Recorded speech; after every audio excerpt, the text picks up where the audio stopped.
Dans un village de la vallée du Doubs, Janoudeau, 20 ans, écrit un journal intime depuis le début de la guerre. Au printemps 44, elle arrête brusquement d'écrire, par peur que son journal ne soit découvert. Il s'est passé des événements bien tragiques.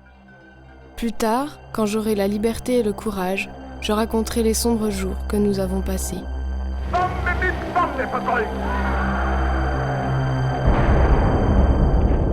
En 4 ans d'occupation nazie, les Francs-Comtois sont passés de la stupeur à la résignation. Puis certains sont entrés en résistance et l'ont parfois payé très cher.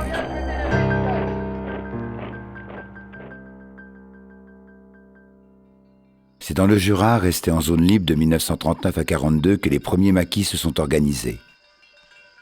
Les autorités nazies, incapables d'en venir à bout, imposent des représailles terribles aux populations civiles.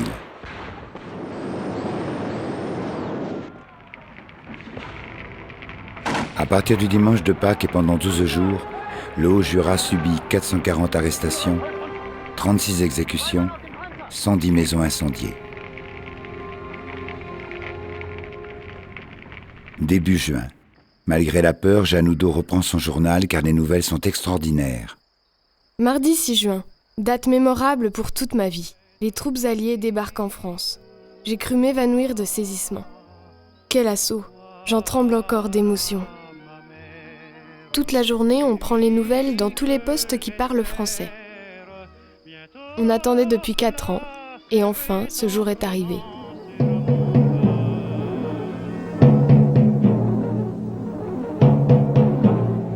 Ici, Londres. Les Français parlent aux Français. Veuillez écouter tout d'abord quelques messages personnels. Les sanglots longs des violons de l'automne. Je répète, les sanglots longs des violons de l'automne blessent mon cœur d'une langueur monotone. Je répète, blessent mon cœur d'une langueur monotone.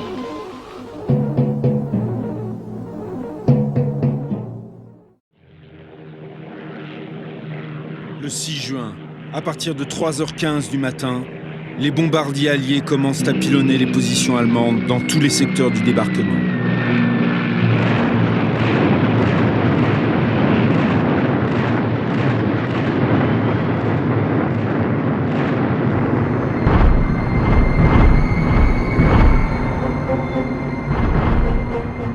Le jour maintenant levé dévoile l'armada de 7000 navires qui s'approchent des côtes normandes. Comme toujours, Haït n'est pas loin. Et à 9h45, il s'adresse au monde et aux siens par la voix de la BBC. I call upon all who love freedom to stand with us now. Keep your faith staunch. Our arms are resolute. Together we shall achieve victory. Sur un front de 70 km, il y a pratiquement un bateau tous les 250 mètres, couvert par 11 000 avions. Tous sont munis de bandes blanches pour permettre à l'artillerie alliée de les identifier et de ne pas tirer sur les appareils amis.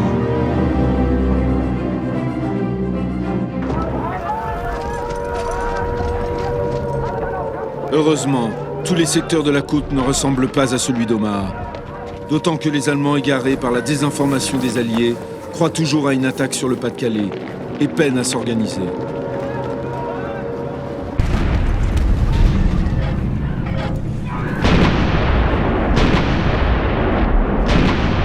Il a bon dos l'infranchissable mur de l'Atlantique. De même lors des CA qui s'épuisent à tourner en rond.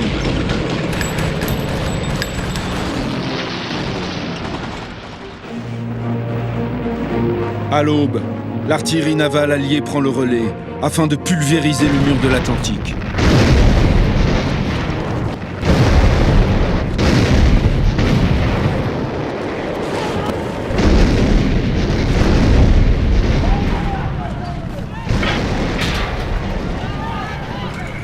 Qu'ont-ils en tête ces jeunes soldats qui ont parcouru 8000 km pour venir débarquer à Bernières, petite station inconnue de la côte normande ?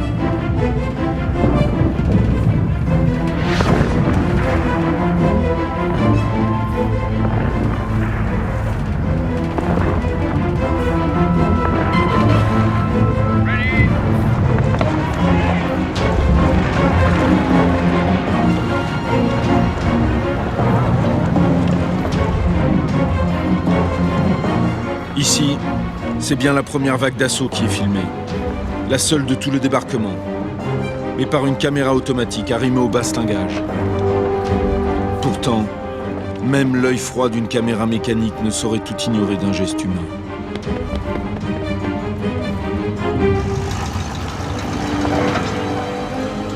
Bientôt, apparaît la toute première maison française libérée en Normandie.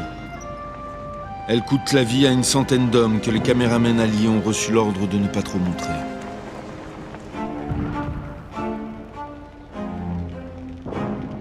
Plutôt donné à voir les premiers prisonniers allemands et la colère d'un patriote français à leur égard.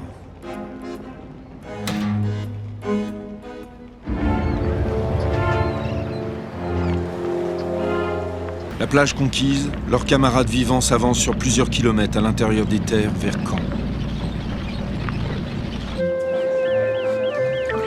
Déjà leur première récompense. Ces jeunes Françaises, ravies de voir leur pays libéré par des hommes dont beaucoup parlent français, même s'ils ont un accent bizarre.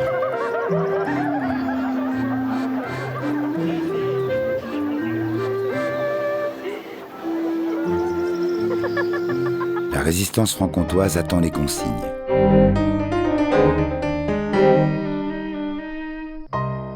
Henri Bourlier, surnommé Tito, et ses hommes faisaient partie des FFI, les forces françaises de l'intérieur. Ils tenaient un journal de route quotidien. Mardi 11 juillet. Journée pluvieuse et morne, patrouille, ravitaillement plus difficile. Jeudi 13, une expédition est destinée à faire sauter le pont de Clerval et 2 postes d'aiguillage. Le départ a lieu à 21h45.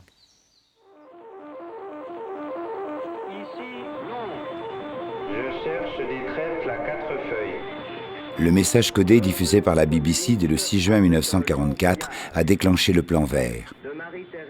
Ce plan, mis au point à Londres, charge la résistance française d'opérer un maximum de sabotage de matériel ferroviaire.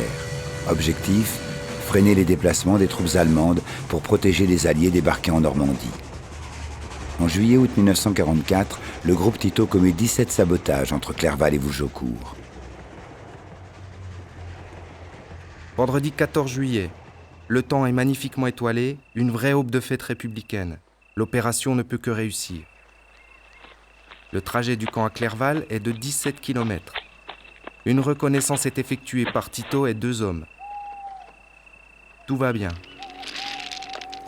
Les charges sont au pont de 36 kg, au poste d'aiguillage de 2 kg chacun. L'explosion du pont est formidable. À 3h50, tout est terminé. Au cours de l'été, plus de 150 actions de sabotage auront lieu en Franche-Comté, gênant ou interrompant la circulation des trains pendant des centaines d'heures. 2 mois ont passé depuis le débarquement de Normandie. Les Francs-Comtois trouvent le temps long, et déjà les Alliés préparent l'ouverture d'un nouveau front.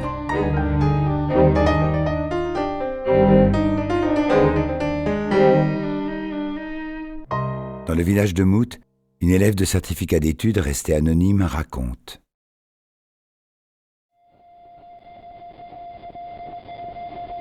Nous sommes en état de siège. Personne n'ose s'aventurer dehors. Soudain, un terrible ronflement nous fait tressaillir. Les Allemands, surpris, courent chercher leurs armes en criant « Alarme, terroristes !» Le 15 août 1944, 400 000 soldats alliés, français pour les 3/4, ont débarqué en Provence et se sont emparés de Toulon puis de Marseille. Les armées françaises et américaines remontent ensuite côte à côte la France du Sud-Est. Tout va beaucoup plus vite que prévu. Les Allemands résistent assez peu et battent en retraite. Fin août, 800 maquisards FFI et FTP chassent les nazis de Lons-le-Saunier avant même l'arrivée des Américains. Et le 3 septembre, l'armée du général Delattre arrive à Mout. La fusillade augmente. On entend le tac-tac des mitraillettes. Qu'est-ce donc? Du renfort pour les Boches? Quelle angoisse.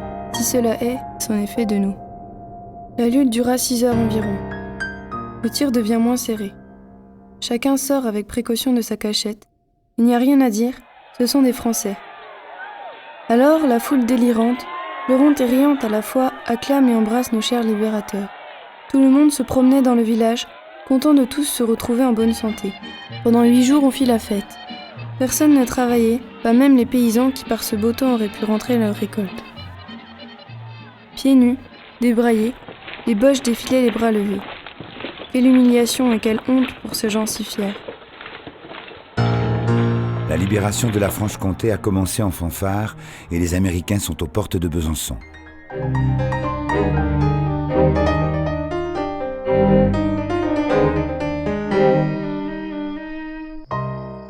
Pierre Taillard habite à Saint-Hippolyte, une commune libérée le 31 août. Depuis 1939, il remplit de petits agendas. 11 septembre. Les soldats viennent manger et coucher chez nous. Je fais la grasse matinée pour la première fois depuis longtemps. Les Français avancent un peu. Toutefois, les pertes sont assez lourdes du fait de la résistance allemande et des chars Tigre. À la mi-septembre 1944, les Alliés se heurtent soudain à une résistance violente. Les villes sont prises et perdues. Ainsi, Baume-les-Dames, libérée le 5 septembre au matin par la 3e DIA et les FFI, est reprise par les Allemands l'après-midi même. Elle attendra le 9 pour être libérée définitivement par les Américains après de lourds bombardements. Plus de la moitié de la Franche-Comté est libre. Mais l'armée allemande a changé de tactique. Elle a sauvé sa division d'élite, la 11e Panzer, elle a reçu des renforts d'Allemagne et résiste sur un front qui va de Ronchamp à la frontière suisse et passe près de Saint-Hippolyte. 14 septembre. Je ne fais pas grand-chose ces jours, étant toujours flanqué auprès des soldats. Aussi, maman me crie après. À Pont-de-Roide, toujours des gros combats. Les Boches contre-attaquent. Il y en a encore dans les bois qui vont manger dans les fermes. Les armées alliées ont un problème. Après leur remontée éclair de la vallée du Rhône, elles se trouvent à des centaines de kilomètres de leur stock d'essence et de matériel. Et surtout, le 22 septembre, les troupes américaines quittent la Franche-Comté pour effectuer un mouvement tournant par le nord. L'armée du général Delattre reste seule sur 150 km. C'est donc une nouvelle phase de la libération de la Franche-Comté qui s'engage.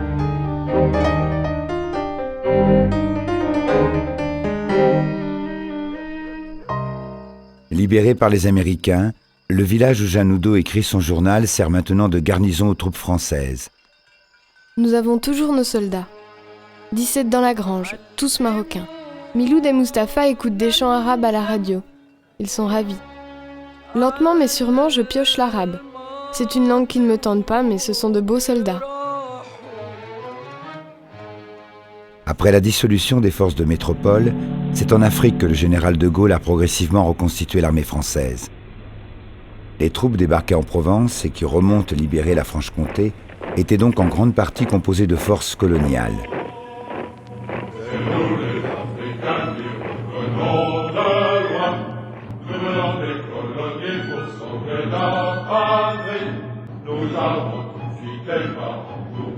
Mais après l'épopée qu'il a vu triompher de Toulon à Pontarlier, l'armée française a cessé de progresser. On se dirige vers une guerre de position qui pourrait durer tout l'hiver. Et le mauvais temps s'installe dès le mois d'octobre. L'état-major lance alors une opération restée célèbre sous le nom de blanchiment des troupes.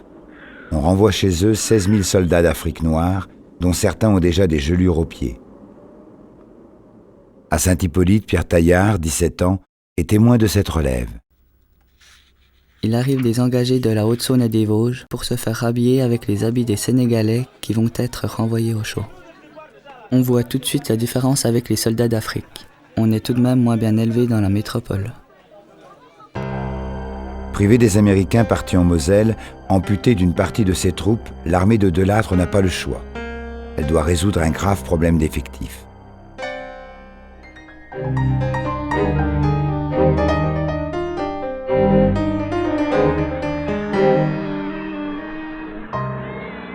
Après des mois de clandestinité, les résistants sont sortis au grand jour. Ils ont eu le bonheur de libérer leur propre pays en appui des Américains et de l'armée française. Mais il semble que la suite des opérations relève des militaires.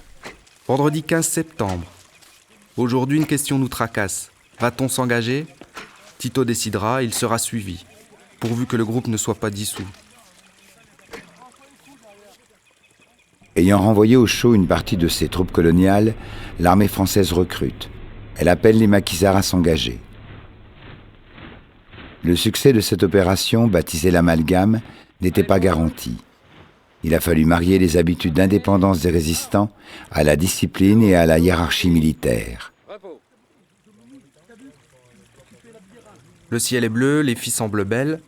Nous prenons contact avec les nouveaux officiers. Fini pour nous la vie de bohème du parfait maquisard. Fini les va-nu-pieds superbes. Nous voici versés dans l'armée régulière. Mardi 26 septembre, jour solennel, nous signons notre engagement et touchons 2 tenues. Sous le gros casqueron qui tombe sur les yeux, on ne reconnaît plus personne. Le général Delattre a eu la grande habileté d'intégrer collectivement les FFI. Tito et ses hommes ont pu rester ensemble sous l'uniforme, et dans le Haut-Doubs, le régiment frontière est même constitué uniquement de maquisards. Fin octobre, l'armée française a résolu ses problèmes d'effectifs en intégrant 50 000 FFI. Elle a comblé son retard en matière d'essence et de matériel, mais toute cette réorganisation a pris plusieurs semaines. Et dans la zone des combats, une partie des Franc-Comtois vit un calvaire.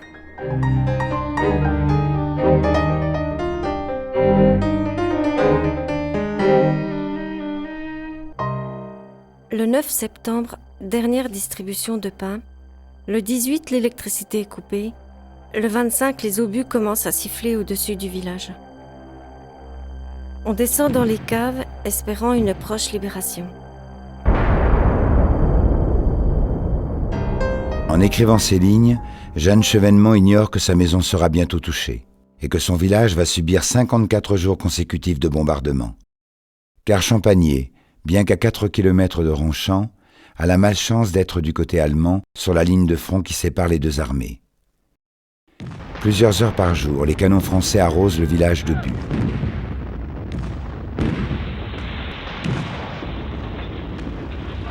Mais l'ennemi, situé sur des hauteurs couvertes de forêts, résiste sans faiblir.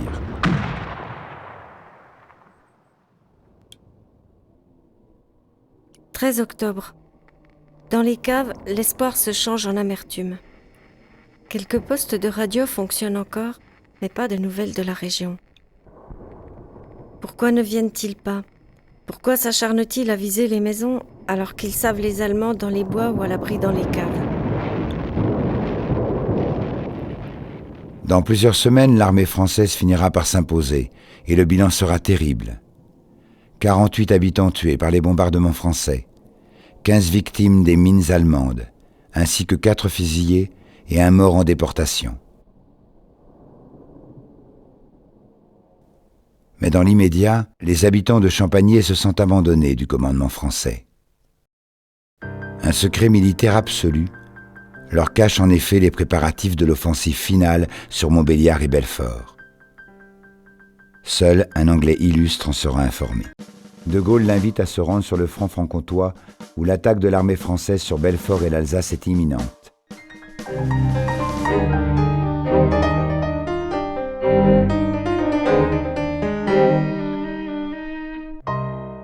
Habitante d'un village proche de Belfort, Juliette Mange avait écrit le 5 septembre 1944 « Nous attendons notre libération pour ce soir ou demain. » Puis de longs mois ont passé. Mercredi 15 novembre. L'offensive est commencée. Chose étrange, personne n'a peur. Tous les désirs sont tournés vers la délivrance, quel qu'en soit le prix.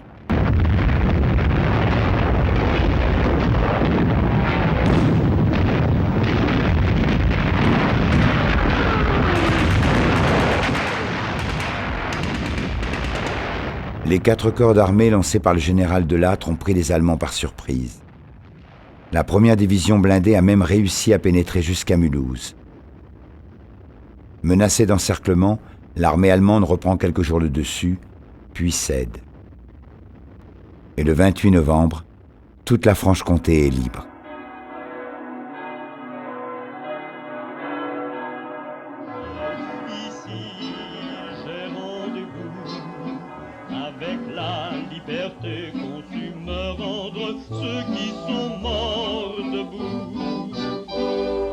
Juliette Mange retournera à l'usine Le groupe Tito poursuivra le combat en Alsace puis en Allemagne.